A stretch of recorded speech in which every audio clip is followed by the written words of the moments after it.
आप सभी साथियों को मेरा नमस्कार। साथियों, आज देखते हैं शिक्षा विभाग एवं रोजगार से संबंधित आज की महत्वपूर्ण अपडेट। तो पहली अपडेट है ई अध्याचन के इंतजार में फंसी शिक्षक भर्ती। जी साथियों, ई अध्याचन के इंतजार में जो है शिक्षक भर्ती फंस चुकी है, चाहे वो टीजीटी की हो चाहे वो पीजीटी की। वहीं शिक्षा में तो अन्वेषकों को बजट में मानदेय बढ़ाने की मांग उठने लगी है। वहीं 4425 एआरपी का चयन 15 मार्च तक कर लिया जाएगा, यानी कि एकेडमिक रिसोर्स पर्सन का चयन जो है 15 मार्च तक कर लिया जाएगा। वहीं आंगनबाड़ी एवं सहायिका को जो है अपने बच्चों की शिक्षा के लिए अनुदान मिलेगा। वहीं स्वीकृत पदों पर नियुक्ति न करना शिक्षा के मौलिक अधिकार का हनन, यह कहना है कोर्ट का। तो चलिए देखते हैं आज की महत्वपूर्ण अपडेट। दोस्तों, यहाँ पर आप देख सकते हैं ई अध्याचन के इंतजार में फंसी शिक्षक भर्ती। एलटी ग्रेड प्रवक्ता, टीजीटी, पीजीटी और असिस्टेंट प्रोफेसर पदों पर होनी है भर्तियाँ। ऑनलाइन अध्याचन की व्यवस्था लागू होने से भर्ती शुरू करने में हो रही है देर। रिक्त पदों पर भर्ती के लिए शासन ने अध्याचन की व्यवस्था लागू की है। ऐसे में संबंधित विभाग रिक्त पदों का अध्याचन ऑनलाइन भेजेंगे। माह भर पहले उत्तर प्रदेश शिक्षा सेवा चयन आयोग के पदाधिकारियों ने शिक्षा विभाग के निदेशकों के साथ बैठक कर ऑनलाइन अध्याचन मांगे थे, लेकिन अब तक किसी विभाग ने अध्याचन नहीं भेजा है। राजकीय विद्यालयों एवं महाविद्यालयों और अशासकीय सहायता प्राप्त माध्यमिक विद्यालयों एवं महाविद्यालयों में ई अध्याचन के इंतजार में शिक्षक भर्तियां फंसी हुई हैं। पूर्व में उच्च शिक्षा निदेशालय ने उत्तर प्रदेश लोक सेवा आयोग को राजकीय डिग्री कॉलेज में असिस्टेंट प्रोफेसर के 565 पदों पर भर्ती के लिए अध्याचन भेजा था। वहीं माध्यमिक शिक्षा विभाग ने राजकीय विद्यालयों में एलटी ग्रेड शिक्षक के लिए 7258 पदों व प्रवक्ता के 1647 पदों में अध्याचन भेजा है। यह अध्याचन प्रस्ताव लागू होने के बाद अब विभाग ऑनलाइन अध्याचन भेजेंगे। वहीं आयोग ने अपने कैलेंडर में स्पष्ट कर दिया कि एलटी ग्रेड शिक्षक, प्रवक्ता, असिस्टेंट प्रोफेसर पदों का अध्याचन मिलने के बाद इन भर्तियों का विज्ञापन जारी किए जाएंगे। वहीं उत्तर प्रदेश शिक्षा सेवा चयन आयोग ने भी अशासकीय माध्यमिक विद्यालयों में टीजीटी, पीजीटी और अशासकीय महाविद्यालयों में असिस्टेंट प्रोफेसर के पदों पर भर्ती शुरू करने के अध्याचन के इंतजार है। शिक्षा सेवा चयन आयोग की अध्यक्ष अफसरों ने माह भर पहले सेवा के साथ अध्याचन लेकर बैठक की थी, जिसमें आयोग ने संबंधित विभागों से एक सप्ताह अध्याचन के माध्यम से जो है पदों का विवरण मांगा था। आयोग के सूत्रों का कहना है कि अब तक किसी विभाग ने अध्याचन नहीं भेजा है। वहीं ऑनलाइन अध्याचन प्राप्त होने के बाद ही नई शिक्षक भर्ती प्रक्रिया शुरू की जा सकेगी। अशासकीय माध्यमिक विद्यालयों में टीजीटी, पीजी के 4163 पदों पर भर्ती प्रक्रिया लंबित है, जिसके लिए परीक्षा 14, 15 मई, 21 जून को प्रस्तावित है। इसके अलावा टीजीटी, पीजी तकरीबन 20,000 पद खाली हैं। वहीं अशासकीय महाविद्यालय असिस्टेंट प्रोफेसर के 1070 पदों पर लंबित भर्ती के लिए परीक्षा 16 और 17 अप्रैल को प्रस्तावित है। इन पदों के अतिरिक्त असिस्टेंट प्रोफेसर तकरीबन 1000 नए पद खाली हैं। उत्तर प्रदेश शिक्षा सेवा चयन आयोग को इन सभी पदों का अध्याचन मिलने का इंतजार है। प्रतियोगी छात्र संघर्ष मोर्चा अध्यक्ष विक्की खाना का कहना है शिक्षा विभाग में वर्षों से भर्तियाँ लंबित है। शासन ने अध्याचन की व्यवस्था इसलिए लागू की है ताकि भर्तियाँ समय से पूरी हो सके, लेकिन विभागों की लापरवाही के कारण भर्तियाँ फंसी हुई है और बेरोजगार अभ्यर्थी नौकरी के लिए भटक रहे हैं। जब तक शिक्षा सेवा चयन आयोग को अध्याचन के जरिए जो है भर्ती का ब्यौरा नहीं मिल जाता है, तब तक नई शिक्षक भर्ती आने से रहेगी।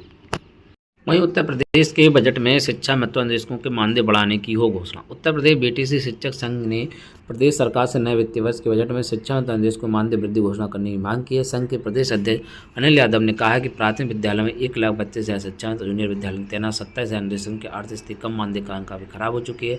वे बच्चों की पढ़ाई और माता पिता उचित इलाज भी नहीं करा पा रहे, जबकि मानदेय बढ़ाने के लिए पिछले साल मंत्री और उच्च अधिकारियों के साथ कई बार बैठक भी हुई है, किंतु अभी तक कोई नतीजा सामने नहीं आया। उन्होंने कहा है जहाँ स्थायी शिक्षक कर्मचारियों के लिए 8वां वेतन आयोग का ऐलान हो चुका है, वहीं उनके ही बराबर काम करने वाले उसी विद्यालय कार्य शिक्षा निर्देशकों को भी मानदेय में कई साल से 1 रुपये भी नहीं बढ़ा है। प्रदेश सरकार इस बजट में मानदेय बढ़ाने की घोषणा करे तो बीटीसी शिक्षक संघ ने की प्रदेश सरकार से ये बड़ी मांग। अब देखना होगा कि कब तक जो है शिक्षा निर्देशकों का मानदेय बढ़ाया जा सकता है। वहीं 4425 एकेडमिक रिसोर्स पर्सन का 15 मार्च तक होगा चयन। शिक्षकों की स्कूलों में शिक्षा की गुणवत्ता बढ़ाने करेंगे मदद। हर वर्ष प्रदर्शन का मूल्यांकन होगा। 3 साल होगा कार्यकाल। परिषदीय प्राथमिक उच्च प्राथमिक स्कूलों में शिक्षा की गुणवत्ता सुधार के लिए कार्य करने वाले एकेडमिक रिसोर्स पर्सन एआरपी का चयन 15 मार्च तक पूरा किया जाएगा। प्रत्येक ब्लॉक में 5 एआरपी का चयन किया जाएगा। कुल 4425 एआरपी चयनित किए जाएंगे। स्कूल शिक्षा महानिदेशालय की ओर से सभी जिलों को निर्देश दिए गए हैं। पारदर्शी चयन प्रक्रिया अपनाकर निर्धारित समय सीमा में यह कार्य पूर्ण किया जाएगा। अभी तक एआरपी का कार्यकाल निर्धारित नहीं था, अब उनका कार्यकाल 3 वर्ष का होगा और हर साल प्रदर्शन का मूल्यांकन होगा। अभी जो एआरपी कार्य थे उनका कार्यकाल 31 मार्च खत्म हो जाएगा। ऐसे मुख्य विकास अधिकारी सीडीओ की अध्यक्षता में कमेटी गठन कर उन्हें चयनित किए जाने का आदेश दिए गए हैं। जिले से चयन प्रक्रिया संबंध जानकारी मांगी। ऐसे शिक्षक जो 3 वर्ष कार्यकाल पूरा कर चुके उन्हें इस पद के लिए दोबारा चयनित नहीं किया जाएगा। प्रति एआरपी को 10 विद्यालय निपुण बनाने लक्ष्य को पूरा करके सुधार करने के लिए मदद भी करनी होगी। एआरपी पद पर कार्य शिक्षकों को शैक्षिक भ्रमण के लिए हर महीने जो है कुछ पारिश्रमिक दिया जाता है। वहीं आंगनबाड़ी व सहायिकाओं के बच्चों को शिक्षा के लिए मिलेगा अनुदान। CSR फंड से मिलेगी मदद। पायलट प्रोजेक्ट के तहत बहराइच से योजना शुरू। कक्षा 9 से 12 तक के बच्चों को पढ़ाई के लिए प्रतिवर्ष मिलेंगे 3,000 रुपये। आंगनबाड़ी कार्यकर्ता और सहायिका के बच्चों के कक्षा 9 से 12 तक की शिक्षा के लिए प्रति 3,000 रुपये का अनुदान मिलेगा। CSR के तहत शैक्षणिक प्रयोजन कार्यों के तहत अनुदान मिलेगा। इसका शुभारंभ बहराइच से पायलट प्रोजेक्ट के तहत किया गया। जिले में बाल विकास विभाग में 27,500 आंगनबाड़ी कार्यकर्ता और 22,000 सहायिका तैनात है। इनका मानदेय कम है, इसलिए इनके बच्चों से शिक्षांक बढ़ाने के लिए विभाग CSR से सहयोग करेगा। इसके लिए कक्षा 9 से 12 तक के बच्चों को पढ़ाई जारी रखने के लिए प्रतिवर्ष 3,000 रुपये दिए जाएंगे। इसके लिए आरक्षण व्यवस्था की लागू किया है। इसके तहत विधवा आंगनबाड़ी कार्यकर्ता सहायक बच्चों को 50%, छात्राओं को 25%, आर्थिक कठिनाई सामना कर रहे छात्रों को 25% आरक्षण का लाभ दिया जाएगा। यह 25% आरक्षण कार्यकर्ताओं के लिए जो अपेक्षा अधिक कठिनाई सामना कर रही हैं। यह लाभ देने के लिए विभाग जिले में आंकड़ा कंगाल राइस का लाभ निदेशालय से सीधे कार्यकर्ता खाते में भेजा जाएगा। हालांकि योजना के लिए अभी लक्ष्य का निर्धारण नहीं किया गया। योजना के बारे में जिला अधिकारी राज कपूर बताते हैं पूरी तरह से CSR पर निर्भर है। इसका लाभ जल्दी मिलने लगेगा। तो आंगनबाड़ी और सहायिकाओं के बच्चों को शिक्षा के लिए जो है अनुदान दिया जाएगा। तो चलिए देखते हैं अगले अपडेट। मदरसों में अब कामिल और फाजिल की नहीं होगी पढ़ाई। मदरसा चेयरपर्सन जारी किया आदेश। दोनों डिग्रियों के भाषा विश्वविद्यालय सम्मता पर नहीं हुआ निर्णय। 37,000 विद्यार्थी भविष्य पर खतरा। मदरसा परिषद मान्यता प्राप्त अनुदान 16,460। मदरसों में कामिल प्रथम द्वितीय और तृतीय वर्ष में करीब 28,000 और फाजिल की प्रथम और द्वितीय वर्ष में करीब 9,000 विद्यार्थी पढ़ाई कर रहे हैं। मदरसा एजुकेशन एक्ट मामले में सुप्रीम कोर्ट निर्णय के बाद दोनों पाठ्यक्रमों से 37,000 विद्यार्थी भविष्य के लिए असमंजस बना हुआ है। तो मदरसों में अब कामिल, स्नातक और फाजिल परास्नातक की कक्षा नहीं संचालित होंगी। मदरसा शिक्षा परिषद ने इस संबंध में आदेश जारी किया। हालांकि पहले से पढ़े अब तक शासन तक कोई निर्णय नहीं हुआ। ऐसे में करीब 37,000 छात्र छात्राओं भविष्य पर असमंजस बना है। उत्तर प्रदेश मदरसा शिक्षा परिषद की कामिल और फाजिल डिग्री की से मान्यता नहीं है। ऐसे में सुप्रीम कोर्ट ने हाल ही में इन डिग्रियों को असंवैधानिक घोषित कर दिया था। इसके बाद मदरसा शिक्षा परिषद ने दोनों पाठ्यक्रमों में नए प्रवेश रोक लगा दी थी। इन डिग्रियों की भाषा विश्वविद्यालय सम्मता मामला शासन से तय होने के बाद पढ़ रहे विद्यार्थियों के भविष्य पर फैसला होना था, लेकिन निर्णय से पहले कक्षा बंद करने निर्णय हो गया है। रजिस्ट्रार RP सिंह सभी जिला अल्पसंख्यक कल्याण अधिकारी पत्र भेजा का है। सुप्रीम कोर्ट से डिग्री असंवैधानिक घोषणा के बाद मदरसों में कामिल और फाजिल पठन पाठन अध्यापन नहीं किया जा सकता है।